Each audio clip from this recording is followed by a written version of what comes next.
हाँ जी, नमस्कार साथियों। मैं रमेश मान ऑनलाइन प्लेटफॉर्म पे आपका हार्दिक स्वागत है, हार्दिक अभिनंदन करता हूँ। आज मैं एक ऐसी क्लास लेके आया हूँ जिसमें अगर हिंदी भाषा की बात करें तो first grade, second grade, college व्याख्याता बहुत ही मेजर पार्ट है और अधिकतर सिलेक्शन में क्या उसका 90% रोल रहता है। यानी अगर ये सब्जेक्ट क्लियर है तो आप ये मानकर चलो कि आपका 90% सिलेक्शन श्योर है इसमें। अब देखो, सबसे बड़ी कंफ्यूज वाली बात ये है कि पढ़ना किस प्रकार से है, क्या पढ़ना है, क्या नहीं पढ़ना है, ये भी बहुत ही महत्वपूर्ण बात है। अब जी हाँ, आज अगर मैं बात करूँ, एक बार लिखो, अपन किसकी बात कर रहे हैं? अपन बात कर रहे हैं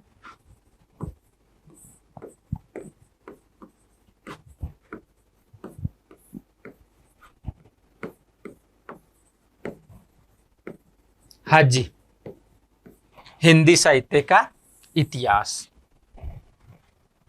second grade, first grade, college व्याख्याता सब में है। और हिंदी में सबसे बड़ी बात ये होती है कि आप फर्स्ट ग्रेड की तैयारी कर रहे हो तो पैरेलल आपकी सेकंड ग्रेड की भी तैयारी चल रही है। आप सेकंड ग्रेड की कर रहे हो तो आपकी फर्स्ट ग्रेड की भी चल रही है, आपकी कॉलेज लेक्चरर की भी चल रही है। एक हिंदी में कॉमन बात है और ये आपके लिए गॉड गिफ्ट भी मान सकते हो। जी हाँ, मैं बात कर रहा था हिंदी साहित्य के इतिहास की। देखो, हिंदी साहित्य का इतिहास इतना जटिल और इतना वो है, पढ़ने के, अगर इसका पढ़ने का तरीका आपका ठीक है तो मैं मानता हूं कि सबसे इजी सब्जेक्ट भी हिंदी साहित्य का इतिहास है। मेरा जब सिलेक्शन नहीं हुआ था तब मेरे को ये सबसे हार्ड सब्जेक्ट लगता था, मेरी सबसे कमजोरी थी ये।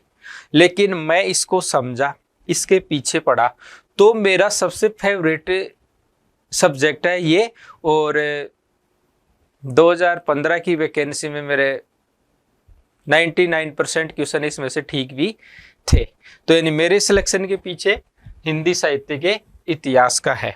अब ये देखो, हिंदी साहित्य का इतिहास, इतिहास नाम से ही बच्चों के दिमाग में ये भूमिका बनती है कि इसमें याद क्या करना है, इसमें याद करना है।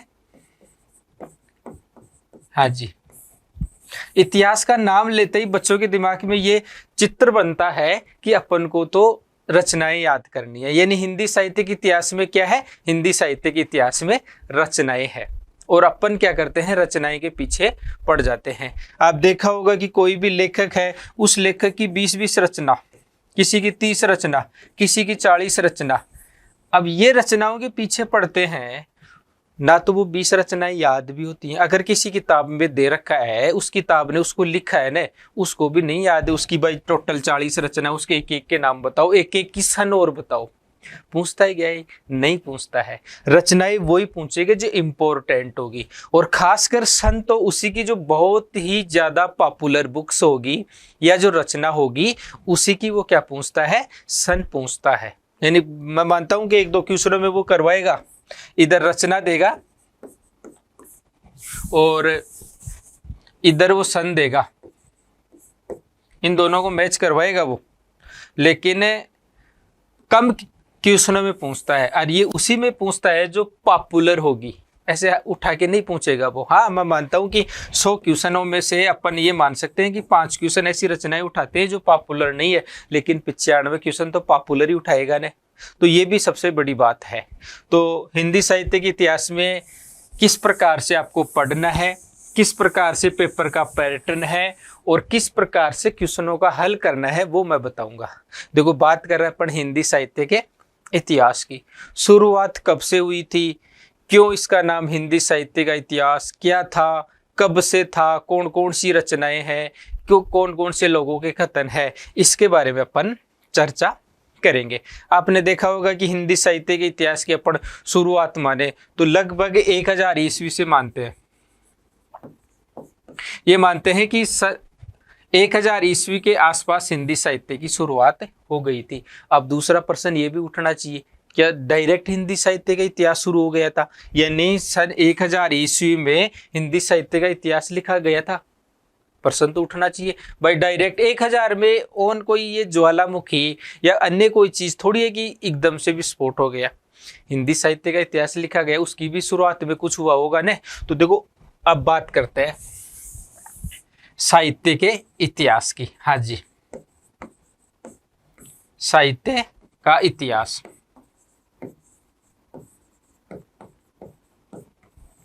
अब ये है साहित्य का इतिहास।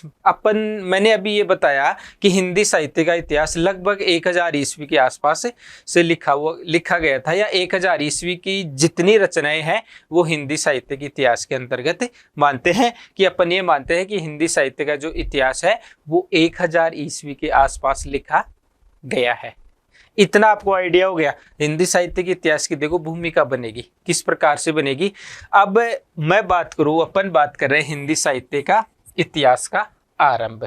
तो देखो ये जो साहित्य का इतिहास है, ये तो है नहीं कि कोई ऐसी चीज है कि जिसको अपन ने देख लिया, लिखा गया है। और लिखा किस में गया है? लिखा गया हिंदी भाषा में, यानी इसके और किसके? हिंदी भाषा। यानी हिंदी साहित्य का इतिहास किस में लिखा गया है? हिंदी भाषा में। तो यहाँ पर यह है कि इसका जो आरंभ हुआ है ना, वो किससे जुड़ा हुआ है? वो हिंदी भाषा से जुड़ा हुआ है। यानी बात साफ है, हिंदी साहित्य के इतिहास का आरंभ का जो प्रश्न है ना भाई, प्रश्न यही तो है, हिंदी साहित्य के आरंभ, हिंदी साहित्य का आरंभ। हाँ जी, ये जो हिंदी साहित्य का जो आरंभ का प्रश्न है ना, वो किससे जुड़ा हुआ है? वो हिंदी भाषा से जुड़ा हुआ है। यानी जब हिंदी साहित्य का इतिहास शुरू हुआ था, किस में लिखा गया है? हिंदी भाषा में। तो बात साफ है, हिंदी भाषा, हिंदी साहित्य का इतिहास का जो आरंभ है वो किससे जुड़ा हुआ है? वो हिंदी भाषा से जुड़ा हुआ है। अब ये समझ में आया होगा कि हाँ, हिंदी साहित्य का इतिहास हिंदी भाषा में लिखा गया है। और दूसरा ये हुआ होगा कि जब हिंदी साहित्य का आरंभ हुआ, 1000 ईस्वी में हुआ, कोई सी में भी हुआ, तब से ही तो क्या हुआ? किसका उदय हुआ? हिंदी साहित्य के इतिहास का उदय हुआ। यानी हिंदी साहित्य का आरंभ किससे माना जाता है? हिंदी साहित्य का आरंभ हिंदी भाषा से माना जाता है। यहाँ पर ये है, अब इतिहास को समझने से पहले अपन को ये देखना होगा कि हिंदी भाषा का आरंभ कब से हुआ है। जी हाँ, हिंदी भाषा का आरंभ।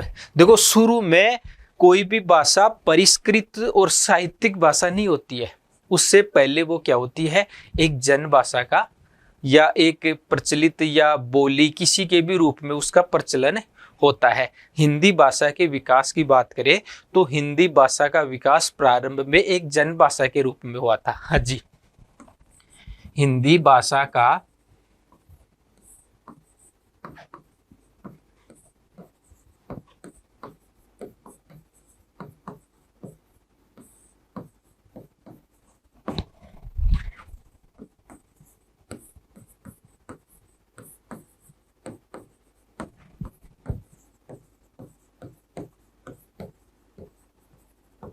यानी हिंदी भाषा का विकास किसके रूप में हुआ? हिंदी भाषा का विकास शुरू में एक जन भाषा के रूप में हुआ था। यानी शुरू में ये क्या थी? एक जन भाषा, यानी जनता के द्वारा बोली जाने वाली भाषा थी।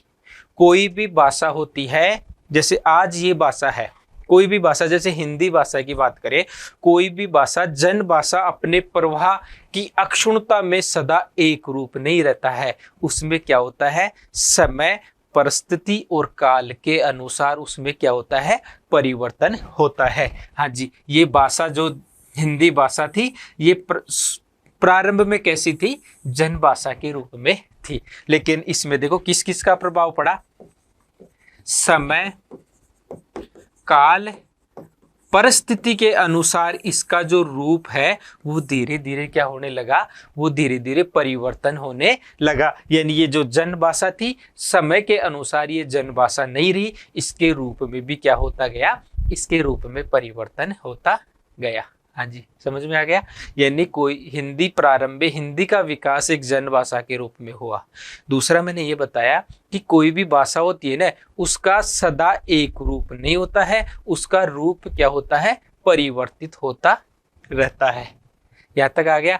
यानी जैसे मैं मानूं स्थान और काल, ये मैंने बताया ना, काल, समय और स्थान, इनके अनुसार भाषा में क्या होता रहता है, भाषा में परिवर्तन होता रहता है। आपने एक कहावत सुनी होगी, कोस कोस पर बदले पानी, चार कोस पर बदले बानी।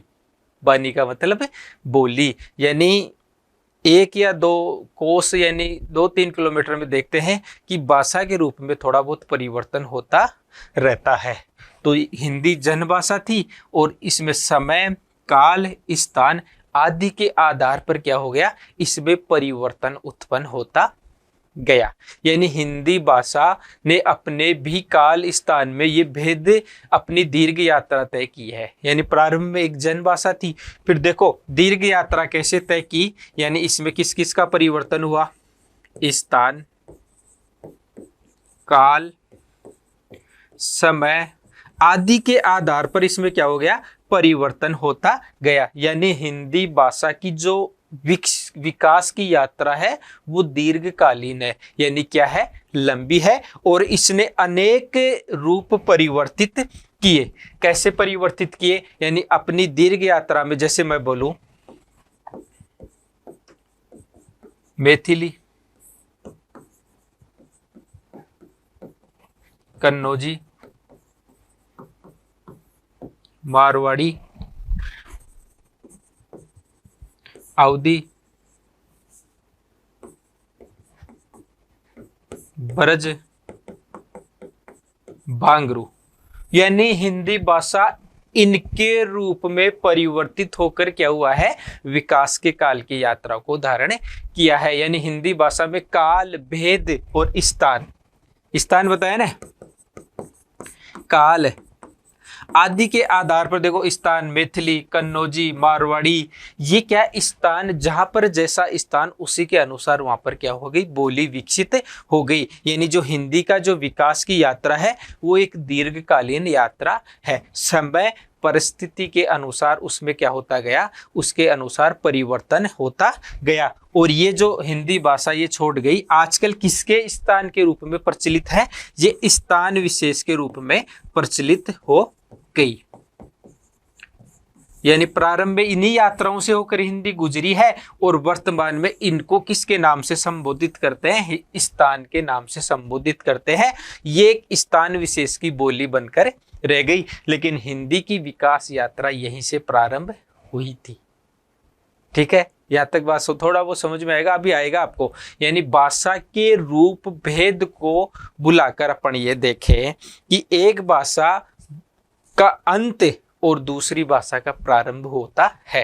यानी मैं बात करूं, दूसरी भाषा कब विकसित होती है, एक भाषा का अंत और दूसरी भाषा का विकास। एक भाषा का अंत और दूसरी भाषा का विकास।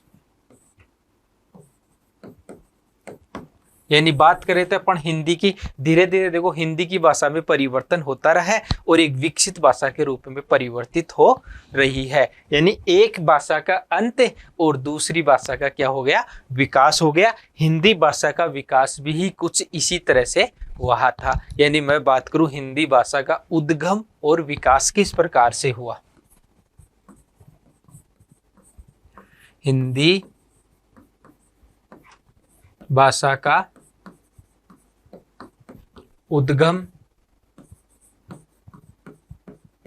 और विकास। हाँ जी, इससे पहले मैंने बताया कि साहित्य कर रहा है पढ़े, यानी हिंदी साहित्य का इतिहास कब से प्रारंभ हुआ।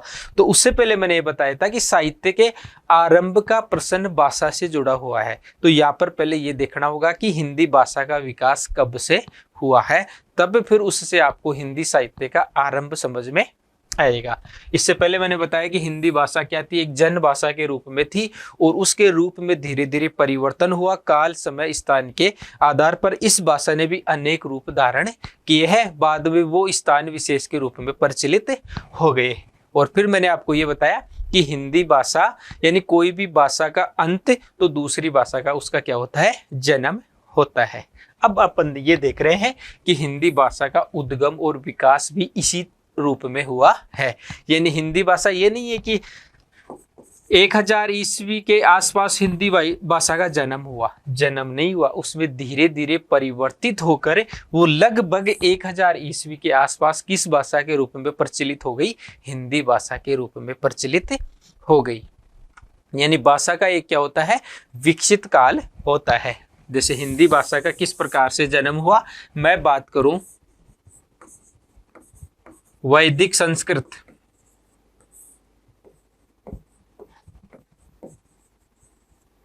प्राचीन काल में भाषा थी वैदिक संस्कृत। वैदिक संस्कृत के बाद दूसरी भाषा कौन सी है, लौकिक संस्कृत।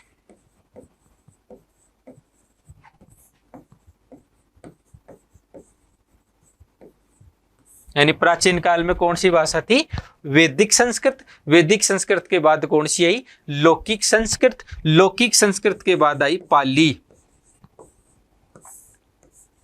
पाली के बाद प्राकृत, यानी पाली, पाली के बाद कौन सी आई, प्राकृत, और प्राकृत के बाद कौन सी आई,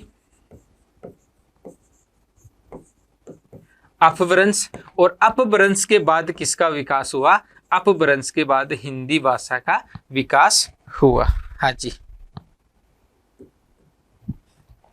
अपन बात कर रहे थे हिंदी भाषा का उद्गम और विकास किसके परिप्रेक्ष्य में, हिंदी साहित्य के इतिहास के परिप्रेक्ष्य में। जब आप साहित्य, ये नहीं होता है कि साहित्य पढ़ रहे हो तो आप हिंदी साहित्य का इतिहास कब से प्रारंभ हुआ, कौन कौन सी रचनाएं थी, ये नहीं। सबसे पहले आपको उसकी भूमिका समझनी पड़ेगी, यानी हिंदी साहित्य का प्रारंभ किस प्रकार से हुआ।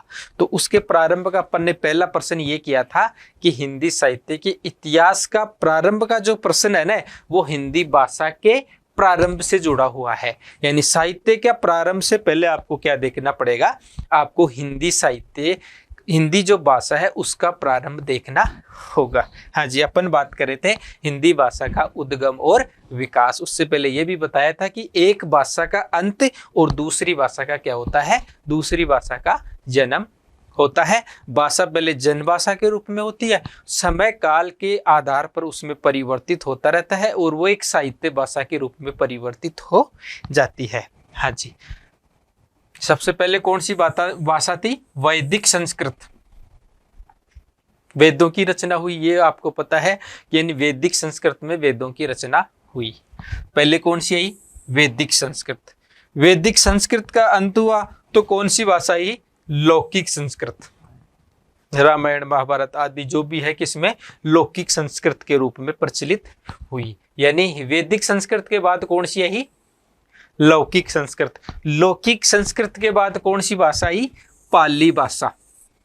कौन सी भाषा आई, पाली भाषा। और पाली के बाद प्राकृत, और प्राकृत के बाद कौन सी भाषा आई, अपभ्रंश, और अपभ्रंश के बाद कौन सी भाषा आई, हिंदी भाषा। यानी देखो अब यहाँ पे आपको देखना है कि हिंदी भाषा का जन्म किस भाषा के से माने अपन, तो इसमें मान रहे अपन अपभ्रंश में।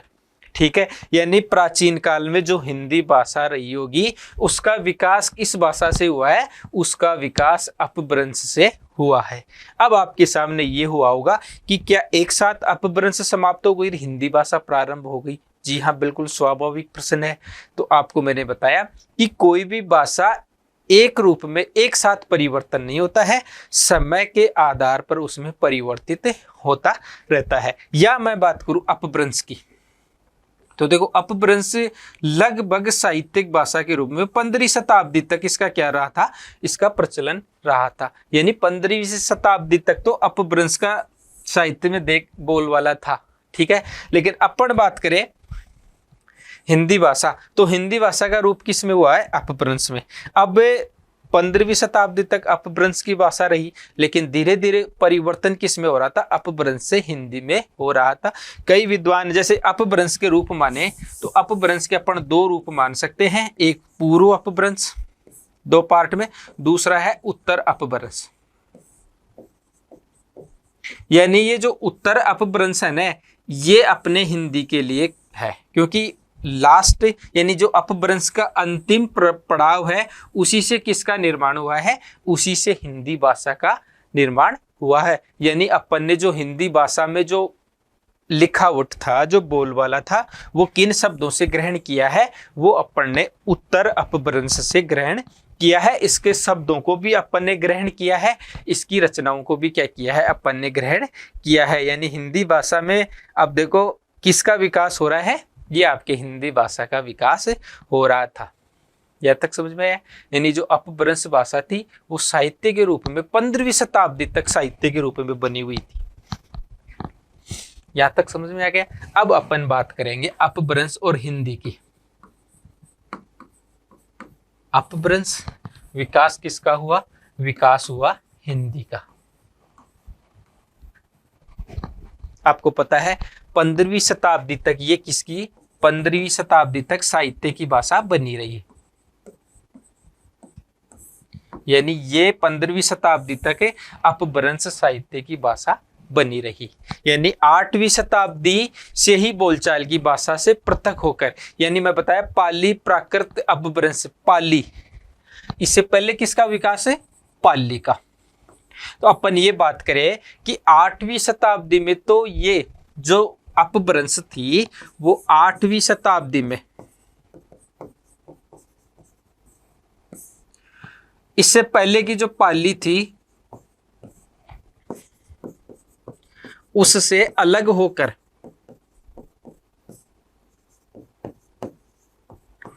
एक अपनी पहचान बना ली थी। यानी देखो इसका विकास और इसके विकास में देखो 8वीं शताब्दी से 15वीं शताब्दी तक इसका प्रचलन रहा। यानी 8वीं शताब्दी में अपभ्रंश ने क्या किया था कि जो अपनी बोलचाल की भाषा थी उससे पृथक होकर साहित्यिक रचनाएं प्रारंभ हो गई थी। यानी बात कर रहे हैं अपभ्रंश की, तो अपभ्रंश की जो साहित्य रचना है वो कब से प्रारंभ हुई? वो 8वीं शताब्दी से प्रारंभ हुई। यानी 8वीं शताब्दी में अपभ्रंश की रचनाएं लिखी गई थी या लिखने का प्रचलन शुरू हो गया था। कब तक रहा? तो रहा 15वीं शताब्दी तक।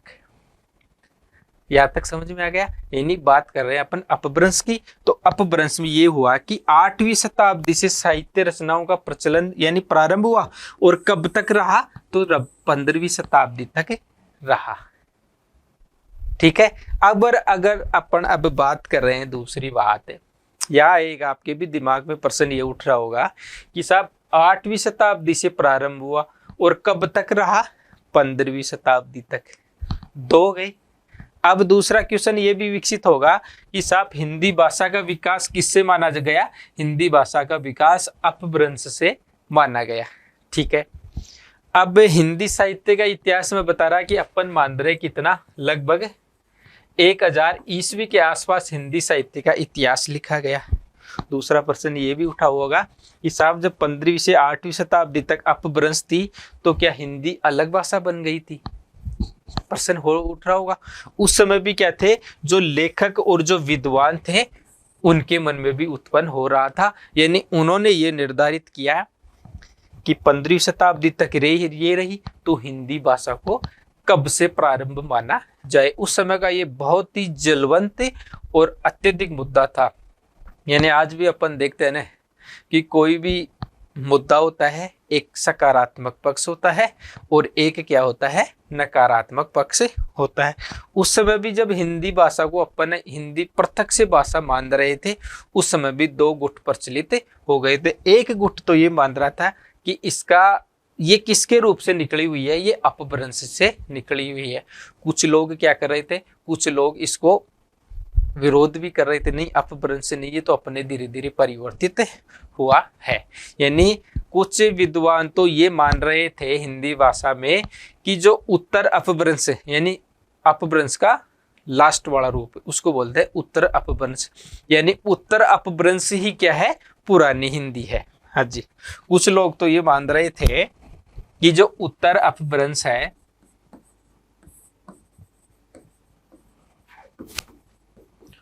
वही क्या है, पुरानी हिंदी। अब आपको धीरे धीरे ये समझ में आएगा कि साहब 15वीं शताब्दी और 8वीं शताब्दी से हिंदी भाषा का विकास कब हुआ। यानी उस समय जो विद्वान थे, दो गुट बन गए थे विद्वानों के। एक गुट तो ये मानने लगा कि साहब जो उत्तर हिंदी थी ना, वही क्या थी, पुरानी हिंदी थी। अपन तो उसी को क्या कर रहे हैं, पुरानी हिंदी मान रहे हैं। और उसी का विद्वानों ने नाम दे दिया, किसका, इस उत्तर अपभ्रंश का लोगों ने नाम भी दे दिया, यानी पुरानी हिंदी कहा गया। और इस पुरानी हिंदी को क्या नाम दे दिया इन्होंने? अवट। यानी कुछ विद्वान ये मान रहे थे कि जो उत्तर अपभ्रंश है वो क्या है? पुरानी हिंदी। और उस पुरानी हिंदी का क्या नाम है? उस पुरानी हिंदी का नाम है अवट। नाम दे दिया विद्वानों का। क्या है? आज भी कुछ लोग दे सकते हैं, लेकिन विद्वानों का ही ठोस परिणाम भी देंगे उसके आधार पर किस प्रकार से हुआ है। यानी परंतु वास्तविकता ये है कि वह हिंदी भाषा उसे अपभ्रंश का अवट नाम ब्रह्म देना। कुछ विद्वान ये कह रहे थे कि साहब ठीक है, इसका विकास किससे हुआ है? उत्तर अपभ्रंश से हुआ है। ये बात मान लिया, जिससे इसे कौन सी हिंदी बोलते हैं? पुरानी हिंदी। तो क्या ये सही है? क्या इस पुरानी हिंदी का नाम अवट दिया जाना चाहिए? ये भ्रम उत्पन्न कर रहा था। कुछ विद्वान उसको सही मान रहे थे, तो कुछ क्या कर रहे थे? इसका विरोध भी कर रहे थे। कौन मान रहे थे? उसमें एक सबसे पहला नाम आता है चंद्र गुलेरी जी शर्मा का। पहले विद्वान थे जिन्होंने ये ठोक के कहा कि उत्तर अपभ्रंशी क्या है? पुरानी हिंदी है। यानी उस समय तो क्या था, एक शीत युद्ध होता है ना, वो कर रहा, लेकिन विचार क्या दोनों के अंदर ही अंदर चल रहे थे, बाहर प्रकट नहीं हुआ। किसने हिम्मत की? चंद्र गुलेरी शर्मा जी ने हिम्मत की, और उन्होंने बिल्कुल स्पष्ट प्रमाण के साथ बोला कि जी हाँ, जो उत्तर अपभ्रंश है वो ही क्या है? पुरानी हिंदी है। उन्होंने घोषणा कर दी। किसने? चंद्र गुलेरी जी शर्मा ने घोषणा की देखो, चंद्र गुलेरी शर्मा जयपुर के रहने वाले थे भाई। ये चंद्र गुलेरी जी शर्मा कहाँ के थे? जयपुर के। सबसे पहले विद्वान थे जिन्होंने स्पष्ट कहा था कि जो उत्तर अपभ्रंश है वो ही क्या है? वो ही पुरानी हिंदी है। यानी इन्होंने क्या माना? इन्होंने माना उत्तर अपभ्रंश को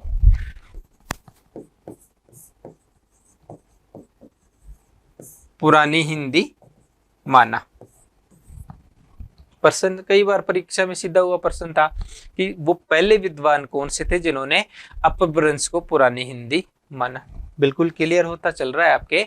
यानी चंद्र गुलेरी जी शर्मा वह पहले विद्वान थे जिन्होंने ये बात स्वीकार की कि जो उत्तर अपभ्रंश है वो क्या है? वो पुरानी हिंदी है। दो गुट उत्पन्न हुए। अब धीरे धीरे विचार क्या है? बार प्रकट होने लग गए। और पहला विद्वान था चंद्र गुलेरी शर्मा जी ने, जिन्होंने अपने विचार प्रकट कर दिए। अब आपको पता है कि एक अगर विचार प्रकट करता है ना, तो दूसरा भी क्या करता है? हिम्मत करता है। यानी सबसे पहले क्या होनी चाहिए? बोलने की हिम्मत होनी चाहिए कि पहले कौन बोले और कौन बुरा हो। क्योंकि आपको पता है जब आप बोलोगे तो विरोध भी साथ साथ उत्पन्न होगा। पहले तो लोगों को डर लगा कौन बोले। जब चंद्र गुलेरी जी ने स्पष्ट कह दिया कि उत्तर अपभ्रंशी पुरानी हिंदी है, तो साथ ही दूसरे विद्वान भी आ गए। और दूसरे विद्वान में कौन से आए? दूसरे विद्वान में आए आचार्य रामचंद्र जी शुक्ल।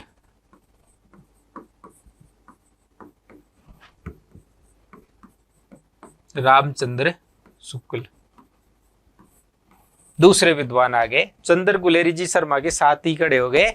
गुलेरी यानी इन्होंने स्पष्ट कहा, क्या कहा? रामचंद्र जी शुक्ल ने गुलेरी जी के लेख के आधार पर अपने इतिहास में आदिकाल के अंतर्गत उपभ्रंश की सारी रचनाओं को मानते हुए स्थान दिया। यानी इन्होंने क्या कहा?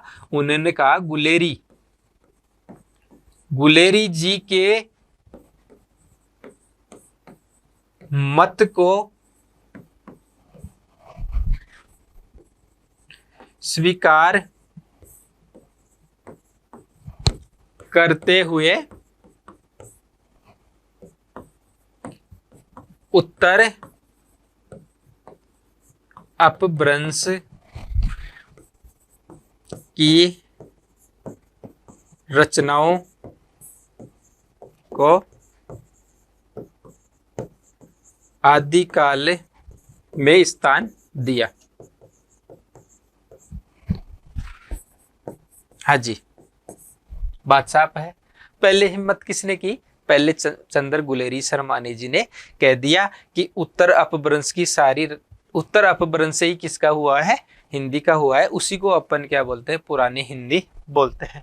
ये बोलते ही आचार्य रामचंद्र शुक्ल जी ने ये कह दिया कि गुलेरी जी के लेख के आधार पर, इन्होंने भी किसका प्रमाण दिया है, इन्होंने जी भी गुलेरी जी का कहा है। स्पष्ट अपने शब्दों में ना नहीं कहा, स्पष्ट शब्दों में तो सिर्फ चंद्र गुलेरी जी शर्मा ने कहा था। उनके लेख के आधार पर ये बोल रहे हैं कि उत्तर अपभ्रंश की सारी रचनाओं को अपन किस में मान सकते हैं, अपन आदिकाल में मान सकते हैं। तो कुछ कुछ भूमिका बन रही है आदिकाल की, यानी अपन धीरे धीरे ये मैं आपको ये बताने की कोशिश कर रहा हूं कि आदिकाल का प्रारंभ कब से हुआ है। भाषा से मान रहे थे अपन, अब धीरे धीरे आपके सामने हिंदी भाषा का जन्म और विकास भी उत्पन्न हो रहा है। किसके परिप्रेक्ष्य में, अपभ्रंश के परिप्रेक्ष्य में। यानी उत्तर अपभ्रंश को पुरानी हिंदी मान रहे हैं, तो उन्हीं रचनाओं को किस में स्थान दे रहे हैं, उन्हीं रचनाओं को आदिकाल में भी अपन क्या दे रहे हैं, स्थान दे रहे हैं। शुक्ल जी ने बोल दिया साहब, क्या बोला कि उत्तर अपभ्रंश की सारी रचनाओं को किस में सम्मिलित कर रहे हैं, पुरानी हिंदी के अंतर्गत मानते हुए, कोई इसी को किसी में मान रहे, अपन आदिकाल में मान रहे हैं। यानी उनके आधार पर काल की कोई प्रवृत्ति निर्धारित नहीं की जा सकती। किसके आधार पर, शुक्ल जी के अनुसार। यानी अपन ये नहीं मान सकते कि उत्तर अपभ्रंश का कब था और पूरा हिंदी का कब था। उन्होंने इसको स्पष्ट नहीं मानते हुए जो उत्तर अपभ्रंश की जो रचनाएं थी उनको किसके अंतर्गत सम्मिलित कर दिया, उनको आदिकाल के अंतर्गत सम्मिलित कर दिया। हाँ जी, ये जब आपको साहित्य की भूमिका समझ में आ जाएगी, यानी किस प्रकार से आदिकाल का प्रारंभ हुआ, उसके बाद आपको कोई दिक्कत नहीं, इसकी विशेषता भी पूछेगी ना। तो आपको अब देखो, यहां से अगर ये प्रश्न आ जाए कि हिंदी साहित्य के इतिहास में प्रारंभ में सम्मिलित किया गया था उत्तर अपभ्रंश की रचनाओं को, दूसरा ऑप्शन आ जाए उत्तर अपभ्रंश के साथ साथ पाली भाषा को भी सम्मिलित किया गया था, या तीसरा प्रश्न आ जाए अपभ्रंश को सम्मिलित नहीं, केवल हिंदी की रचनाओं को सम्मिलित किया गया था। इस प्रकार से प्रश्न आ जाए तो आप तुरंत ये बता दो कि हिंदी साहित्य का जो आदिकाल था उसमें उत्तर अपभ्रंश की रचनाओं को सम्मिलित किया गया था। हाँ जी, यहाँ तक समझ में आ गया। अब आपको पता है कि द्विवेदी जी शुक्ल जी बोलेंगे तो शुक्ल जी के साथ साथ दूसरे विद्वान भी बोलेंगे, यानी दो विद्वान आ गए, तो तीसरा विद्वान भी आ गया। तीसरा विद्वान कौन सा था, राहुल सांस्कृत्यायन जी, राहुल जी।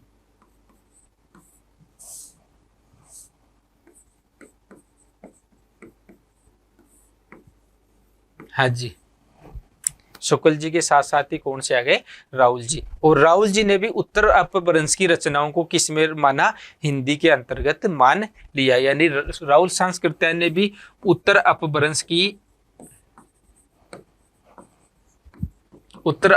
रचनाओं को किसके अंतर्गत सम्मिलित कर लिया, उत्तर अपभ्रंश की रचनाओं को सम्मिलित कर लिया। और आपको ये भी पता होगा, इन्होंने तो हिंदी साहित्य का जो आरंभ है वो 7वीं शताब्दी से ही मान लिया, आचार्य राहुल सांस्कृत्यायन जी ने तो। यानी इन्होंने उत्तर अपभ्रंश की सभी रचनाओं को हिंदी के अंतर्गत माना, यानी आदिकाल के अंतर्गत। हिंदी के प्राचीन कवि और उनकी जो रचनाएं, वो जो लेख है, उन्होंने कविता आदि रूप नालंदा और विक्रमशिला, 2 विश्वविद्यालय थे, नालंदा और विक्रमशिला 2 विश्वविद्यालय थे। दोनों विश्वविद्यालयों में क्या था, इन्होंने बौद्ध और सिद्ध, जो बौद्ध धर्म था उसकी जो 2 शाखाएं थी, वज्रयान और सहजयान, उसका प्रचार इसी भाषा के रूप में किया गया था। यानी इन्होंने भी यही माना कि जो अपभ्रंश, उत्तर अपभ्रंश है, वो ही क्या है, वो ही हिंदी भाषा है, और उसी से क्या हुआ है, हिंदी भाषा का विकास हुआ है। जब राहुल सांस्कृत्यायन जी आए तो डॉक्टर राम कुमार वर्मा जी भी आ गए। राम कुमार वर्मा जी ने ये कहा कि उन्होंने अपना ग्रंथ था हिंदी साहित्य का आलोचनात्मक इतिहास। राम कुमार वर्मा जी का ग्रंथ कौन सा है, हिंदी साहित्य का आलोचनात्मक इतिहास। उन्होंने गुलेरी जी और राहुल जी के मत को स्वीकार करते हुए अपभ्रंश के कवि थे उनको स्थान दे दिया, यानी डॉक्टर राम कुमार वर्मा।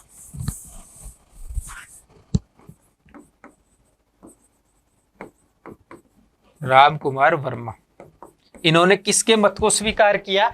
इन्होंने दो को मत स्वीकार किया, गुलेरी जी। दूसरा कौन सा है? राहुल जी। स्पष्ट कह रहे, दो ही थे। पहला को किसको स्वीकार किया? गुलेरी जी। दूसरा कौन सा है? यानी इनके दोनों के मत को स्वीकार करते हुए जो अपभ्रंश है, उत्तर अपभ्रंश, उसको किसके अंतर्गत सम्मिलित कर लिया?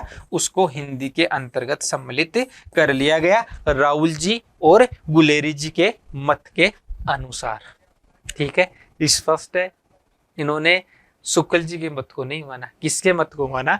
गुलेरी जी और राहुल सांस्कृत्यायन जी के मत को स्वीकार कहा, और ये बोला कि जो उत्तर अपभ्रंश की जो कवि हैं उनको हिंदी भाषा के अंतर्गत सम्मिलित कर लिया।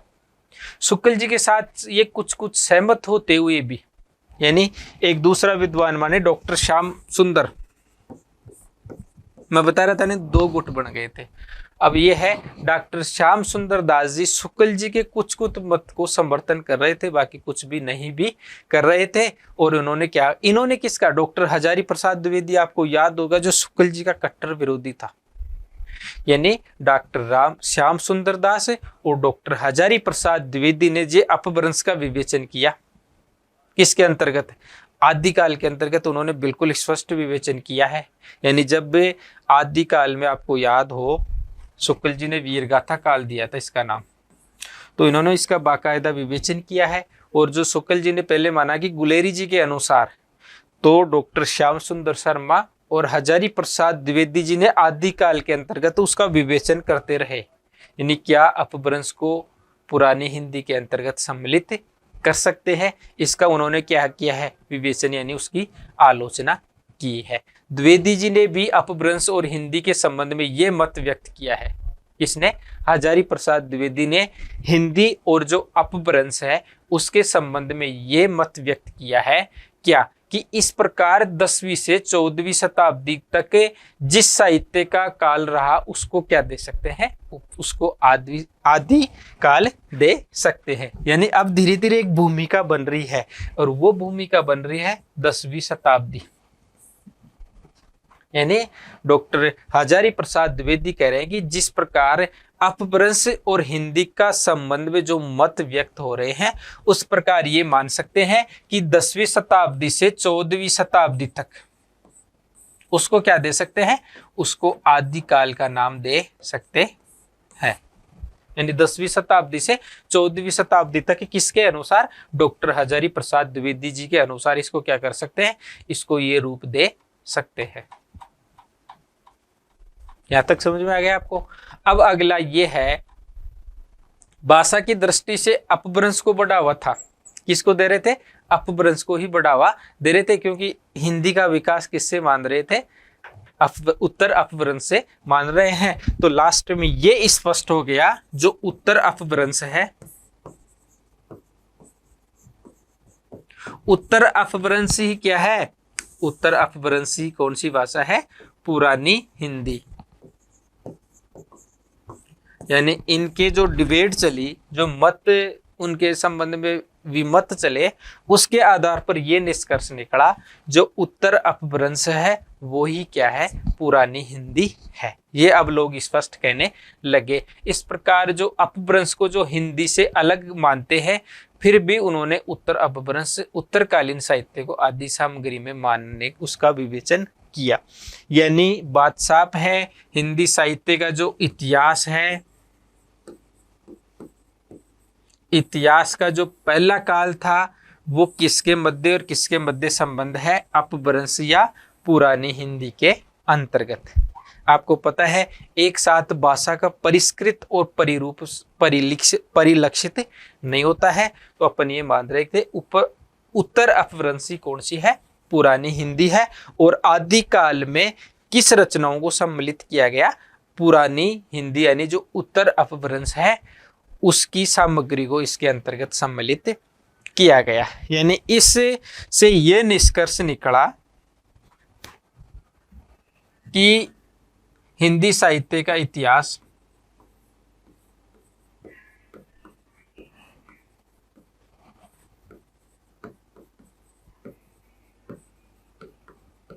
यानी भाषा से जुड़ा हुआ था, और हिंदी भाषा का विकास लगभग कब माना जाता है, लगभग 1000 ईस्वी के पास माना जाता है साहित्य के आधार पर। यानी हिंदी साहित्य का जो प्रारंभ है वो कब से हुआ, 1000 ईस्वी के आसपास। और जो इसका प्रारंभिक काल था, कौन सा प्रारंभिक काल था, आदिकाल। उस आदिकाल की समय सीमा क्या मानने लगे, उस आदिकाल की 1000 के लगभग मानने लगे। जी हाँ, ये था हिंदी साहित्य के इतिहास की भूमिका। अब ये देखेंगे कि हिंदी साहित्य के इतिहास को जो सर्वदृष्टि से विद्वानों के अनुसार अलग अलग लेंगे। जैसे राम कुमार वर्मा ने हिंदी साहित्य का जो इतिहास है उसका विभाजन किस प्रकार से किया, आचार्य रामचंद्र शुक्ल जी ने किस प्रकार से किया, और एक विभाजन था सर्वसम्मति से, वो था आदिकाल। दूसरा था भक्ति काल। तीसरा था रीतिकाल। चौथा था आधुनिक काल।